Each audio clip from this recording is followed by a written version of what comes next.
बिस्मिल्लाहिर्रहमानिर्रहीम। शुरू करता हूँ अल्लाह पाक के बाबरकत नाम से जो बड़ा रहीम, बड़ा करीम और रहम करने वाला है।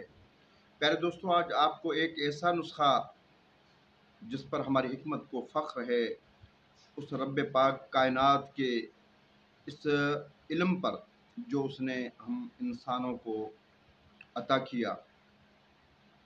जो हमारे पुराने हुक्मा थे, उन्हीं की बसीरत, उनकी मेहनत से आज हम तक जो इल्म पहुँचा, उनको भी याद करना ज़रूरी है। जिनमें हकीम अब्दुल्ला साहब मरहूम बहुत काबिल एहतराम हकीम गुज़रे हैं अपने वक़्त के। उनका एक नुस्ख़ा था, मेरे उस्ताद मोहतरम बनाते थे। गुज़श्ता 60 साल तकरीबन हो गए उस नुस्खे को चलते हुए, क्योंकि तकरीबन 50 साल मेरे उस्ताद मोहतरम को मैंने देखा और 30 साल के करीब मुझे चलाते गुज़र गए हैं। लेकिन उस नुस्खे ने कभी मायूसी इस नुस्खे से नहीं हुई। जिन लोगों का 4 पॉइंट 5 पॉइंट भी खून था, उनका भी खून वक़्त के साथ 3-4 महीनों में अल्हम्दुलिल्लाह मालिक के हुक्म से बिल्कुल 100% उनका खून बढ़ा, बग़ैर किसी और दवाइयों के। ये सिर्फ़ एक नुस्ख़ा मेरे रब की कायनात की, इसके ऊपर इतनी शिफा है। इसके अंदर मेरे हुक्मा दोस्त कई सीनियर पुराने लोग बनाते भी हैं, लेकिन नुस्खे अफ़शा नहीं करते। तो आज दोस्तों को, नए दोस्तों के लिए, नए हुक्मा के लिए ये नुस्खा मैं ग्रुपों में भी 3 साल से ये नुस्खा दे चुका हूँ और बहुत से दोस्तों ने इसकी तस्दीक की है। तो आप भी बनाएं इस नुस्खे को, और बहुत ही कामयाब तरीन नुस्खा है। चाहे हीमोग्लोबिन कितना ही कम हो, लेकिन एक चीज़ को जहन में रखें, मद्देनज़र रखें, अगर कोई हेपाटाइटिस का मरीज़ है तो उसका हेपाटाइटिस तरीके से इलाज करें। और कई मरीज़ों को हेपाटाइटिस भी नहीं होती, न पीलिया होता है, लेकिन जिगर खून नहीं बनाता, हीमोग्लोबिन उसका गिरता चला जाता है। ऐसे मरीज़ों के लिए ये आब हयात नुस्खा है। बनाएं और इंशाअल्लाह दुआओं में याद करेंगे और मतलब की शान आपकी बढ़ेगी। और मेरे नाम से इंशाअल्लाह ये नुस्खा हकीम अब्दुल्ला साहब मरहूम का, हालांकि मैंने बताया उसको, उनके लिए दुरूद व सलाम मैं भेजता हूँ। दुरूद पाक मेरे आका दो आलम सल्लल्लाहु अलैहि वसल्लम को भेजता हूँ उनके तवस्सुल से, ताकि उनका सवाब, दुरूद पाक का सवाब और हकीम अब्दुल्ला साहब को भी मिले, और हकीम अब्दुल्ला साहब की कब्र को मेरा मालिक जन्नतुल के बागों में से, जन्नतुल फिरदौस के बागों में से बाग बनाए जी। मैं उनके लिए भी दुआ गो हूँ, क्योंकि ये नुस्खा उनके, और भी मैंने कई नुस्खे हकीम अब्दुल्ला साहब के बनाए हैं। तो बहुत उनका नुस्खों का पुराने वक़्त से हमारे हुक्मा बनाते हैं और बहुत उनका रिज़ल्ट भी होता है। बहुत से नुस्खों, साबरा मुल्तानी रहमतुल्लाह अलैह भी अपनी जगह पर, उनके भी बहुत से नुस्खे, बहुत अल्लाह पाक उनको भी जन्नतुल फिरदौस में जगह था। ये नुस्खे बनाएँ और इसमें से फ़ायदा उठाएँ और हम अपने इलाके में धूम मचाएँ कि, और गारंटी से अल्लाह के फ़ज़ल व करम से 1 महीने में 1 किलो खून, जिगर खून बनाता है। बनाएँ। प्यारे दोस्तों, अस्सलाम वालेकुम। प्यारे दोस्तों, ये मैंने अभी कूटा है खुब्सुल हदीद। ये देखें कितना साफ़ और शफ़ाफ।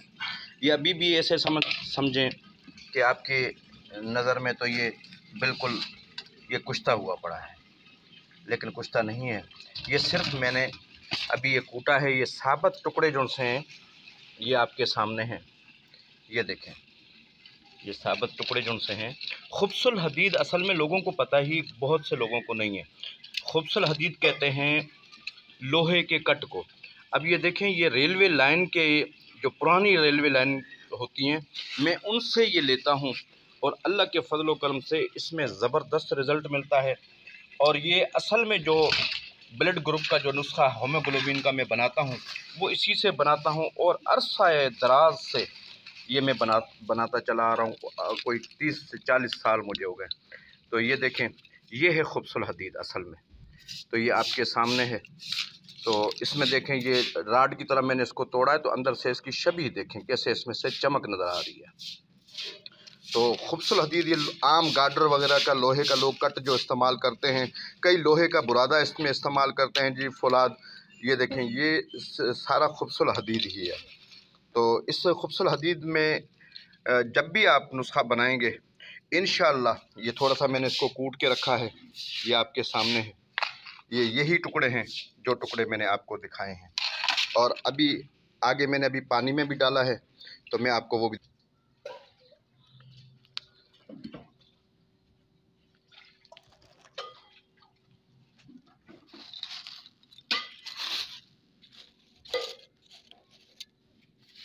ये देखें जी आपके सामने है। बिल्कुल ये खुद ब खुद ये देखें टूट रहा है, ऐसे हाथ से ये टूटता है।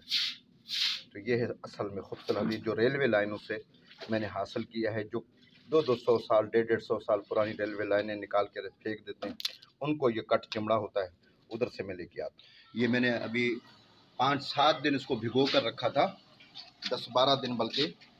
ये गाय के पेशाब में भिगो कर रखे हैं, चाहे इसको नींबू के पानी में, लेकिन नींबू के पानी में ज़ाया होता है। गाय के पेशाब में इसको रखें, ये झाग बनकर ये ऊपर सारा इसके चढ़ आएगा। और ये जो सा है, फिर उसके बाद ये ऊपर का पानी आप डोल दें, या थोड़ा सा मामूली सा शोरे का तेज़ाब, नमक का तेज़ाब डाल सकते हैं मामूली, लेकिन बेहतरीन, क्योंकि शरीयत में हर चीज़ जायज़ है। बाद में इसको भले आप जला लें, उबाल लें, कोई मसला नहीं है, लेकिन सही तरीक़ाकार हिकमत का जो सा है वो यही है कि इसको इसी तरीके से 10 से 15 दिन आप रखें। और उसके बाद ये देखें ये कैसा पानी, आप देख रहे हैं कि ये पानी कैसा जा रहा है। ये सारा इसका कट निकालना है आपने। ये कट निकलेगा नहीं तो ये भी आपको नुकसान करेगा, फ़ायदा नहीं करेगा।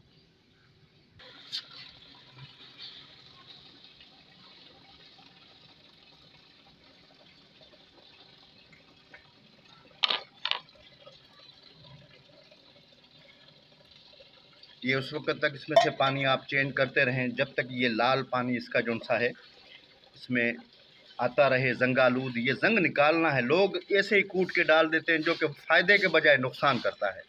इसको आपने उस वक्त तक, जैसे मैंने बताया कि गुस्ल देना है, कि जब तक ये स्याह पाउडर, ये काले कलर का आखिर में फौलाद का जैसे पाउडर होता है ना, ये आखिर में ऐसा ही रह जाएगा। ये देखें, अभी ये लाल से हटकर अब ये स्याही माइल का पाउडर बनता जा रहा है।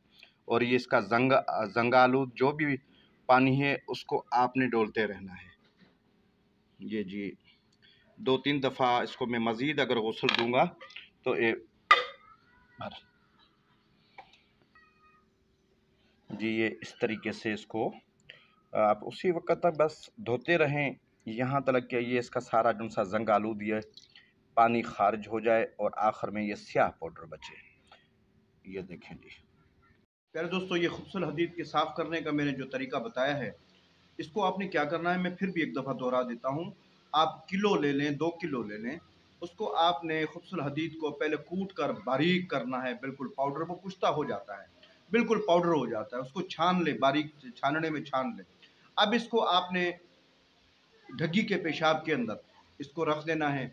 कई लोग अगर इस चीज़ से भी कराहत महसूस, क्योंकि उसको आगे धो लेना है, तो इसका जो सही तरीका है, शरीयत में सब कुछ जायज़ है, जो कि इंसानी जान बचाने की खातिर जो काम किए जाए। तो ढग्गी के पेशाब में आपने इसको 15 दिन रखना है। ये झाग बनकर सारा गंद इसका ऊपर आ जाएगा। फिर उसके बाद इसको खूब अच्छी तरह से धो लें, कास्टिक डालें, आप सर्फ डालें, इसको गर्म कर लें अच्छी तरह से, अपना जहन साफ़ करने के लिए खूबसूरत हदीद को उस जो आपने पेशाब इसमें जो डाला था, यूरिन डाला था, वो निकल जाता है। उसको सर्फ डाल के आप धो लें और आप 5-6 दफ़ा पानी में धोने के बाद वो निकल जाता है। अब उसको आप हाथों से रगड़ते रहें, इसमें से जंग आलूद जो अपना पानी निकलता रहे, उस सुर्ख पानी को डोलते रहें। आखिर में स्याह कलर का आपको कुश्ता मिलेगा और वो फौलाद खूबसूरत हदीद, वो इसमें 1 पाव आपने डालना, 1 पाव खूबसूरत हदीद, 1 पाव आपने हलीला, बलीला, आमला, हर एक पाव ये 3 पाव, ये हो गए 3 चीज़ें, हलीला, बलीला, आमला, ये 3 चीज़ें 1-1 पाव आपने डालनी है और 1 पाव खूबसूरत हदीद मुसफ़्फ़ा किया हुआ आपने डालना है। अब इसके अंदर आपने 3 किलो दही डाल देनी है और इसको साए में रोज़ाना सुबह-शाम आप इसको चम्मच से उलट-पुलट करते रहेंगे। इस तरीके से आप इसको 10-15 दिन के बाद देखें, जब ये दही थोड़ी-सी सूख जाए और इसमें नमी बाकी अगर देखें है तो ठीक है, अगर नमी थोड़ी कम हो रही है तो उसमें 1 किलो दही और डाल दें। इस तरीके से आपने इस नुस्खे को 40 दिन कम से कम, वरना 2 महीने तक इसी तरीके से दही पिलानी है। शुरू का 1 महीना दही पिलाएँ, उसके बाद दही का पानी डालते रहें। तो 2 महीने के बाद इसको आप निकाल लें, निकाल कर इसको धूप में खुश्क कर लें और अच्छी तरीके से इसी तरीके से सुबह-शाम रोज़ाना हिलाते रहें। यही मेहनत है, कोई और कुछ नहीं आपने करना।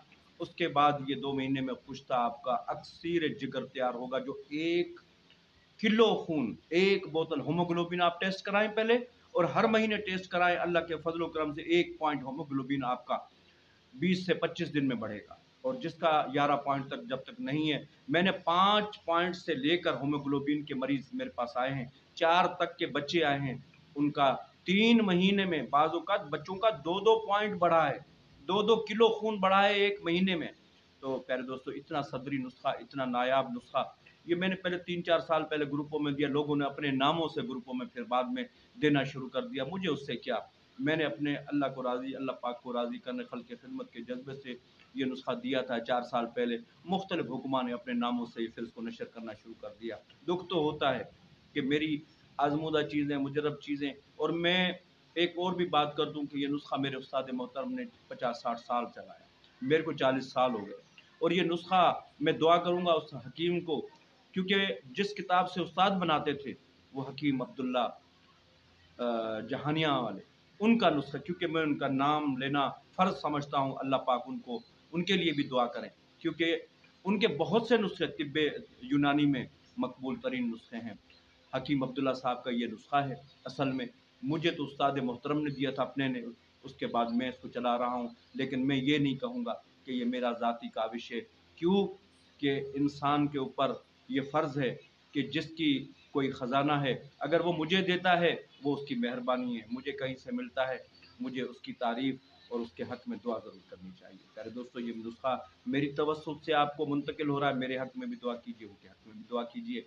अच्छा, जब ये 2 महीने में पूरा हो जाए, तो इसके बाद आपने इसको क्या करना है, 30 ग्राम आपने लेने हैं लौंग, क्योंकि इसमें इतनी सर्दी, इतनी खुश्की है, और सर्दी की वजह से इसको मुअत्तदल करने के लिए इसमें आगे मिलाया जाता है 3 तोला 30 ग्राम लौंग, 30 तोला सुंड और 30 तोला फिलफिल दराज। ये आपने इसके अंदर मिलाकर पहले खल कर लेनी है, पाउडर करके कपड़ छान कर लें। अब इसमें से थोड़ा-सा फ़ौलाद आप ये बना हुआ निकालें, वरना ये अलग-अलग नज़र आएगा। मैं आपको वो फ़न बता रहा हूँ कि आपका फ़ौलाद अलग नज़र ना आए, ये तीनों चीज़ें अलग नज़र ना आएँ। अब इसको आपने निकाल कर इसको खरल में डाल लें, ये तीनों चीज़ों को, लौंग, फुलफुल दराज और सुंड को, और उसके ऊपर 4 चम्मच इसके बने हुए फ़ौलाद के डालकर, थोड़ा-सा इसके ऊपर दही का पानी और डालकर इसको मिलाएँगे तो ये भी स्याह कलर में हो जाएगा। अब इसको खुश्क करके इसमें मिक्स कर लें और ग्राइंड करके 500 मिलीग्राम का कैप्सूल रोज़ाना दें। जिस मरीज़ को सिर्फ़ हीमोग्लोबिन की कमी है, हेपेटाइटिस बी, सी उसको नहीं है, उसको हर महीने 1 बोतल खून की इससे पैदा होती है। और बच्चों की तो बाज़ों का 2-2 पॉइंट भी बढ़े हैं। तो ये बहुत ही सदरी नुस्ख़ा, आज़मूदा नुस्ख़ा दोस्तों की नज़र मैंने किया है। बड़ों के लिए या छोटों के लिए ग्राम, बच्चों के लिए इसको 250 मिलीग्राम का कैप्सूल दें, और अगर जवान हैं तो उसको आपने ये कैप्सूल 500 मिलीग्राम का डेली देना है। अगर उसके पैरों पर सूजन है, वरम है जिगर की वजह से, तो आपने इसको क्या करना है कि गुद्दी असाबी शदीद सुबह, दोपहर, शाम बजूरी शरबत के साथ-साथ दें। 1 हफ़्ते में अल्लाह के फ़ज़्ल व करम से उनकी सोजन ऐसे उतरती है जैसे गुब्बारे से किसी ने हवा निकाल दी। गुदुद जाज़बा, गुदुद नाक़ला, जो जिगर के गुदुद होते हैं, अगर जिगर फूलता है, वर्म जिगर इनलार्ज कहते हैं रिपोर्टों में, अगर जिगर वर्म जिगर हो, तो समझ लें कि उसके गुदुद नाक़ला जो हैं वो कमज़ोर हैं, गुदुद जाज़बा सही काम कर रहे हैं। जब आप किसी फुकने को एक तरफ से थोड़ी-सी सुराख कर लें, उसको पकड़ के रखें, दूसरी तरफ से हवा भरें। आप हवा भरें जितनी, उतनी निकालते जाएँगे तो वो फुकना वहीं का वहीं रहेगा। ये एक मिसाल दे रहा हूँ। और अगर आप उसको निकालेंगे हवा कम और डालेंगे ज़्यादा, आखिरकार ये फूकने का साइज़ बड़ा, ये इसको जिगर इनलार्ज कहते हैं। तो प्यारे दोस्तों, जिगर इनलार्ज के लिए भी ये बड़ा ज़बरदस्त नुस्ख़ा है। तिल्ली के बढ़ जाए तिल्ली, उसके लिए भी ये बड़ा ज़बरदस्त नुस्ख़ा है। हाथ-पाँव भले इतने सूजे हुए हों और हेपेटाइटिस या उसको जलंधर ना हो, अगर हेपेटाइटिस के भी मरीज़ हैं, उनका भी सोजन उतरती है, उनको भी खून उनका भी बढ़ता है। लेकिन ये जो आम मरीज़ होते हैं, हीमोग्लोबिन जिनका कम है, उनके लिए ये मेरा बहुत ही नायाब नुस्ख़ा है। बनाएँ, दुआओं में याद रखें और चैनल्स को सब्सक्राइब ज़रूर कीजिए। अल्लाह पाक आपके इल्म में इज़ाफ़ा करे और मुझे भी खल्क़ की खिदमत करने की तौफ़ीक़ अता फ़रमाए। अल्लाह हाफ़िज़, इजाज़त चाहूँगा। फ़ी अमानिल्लाह।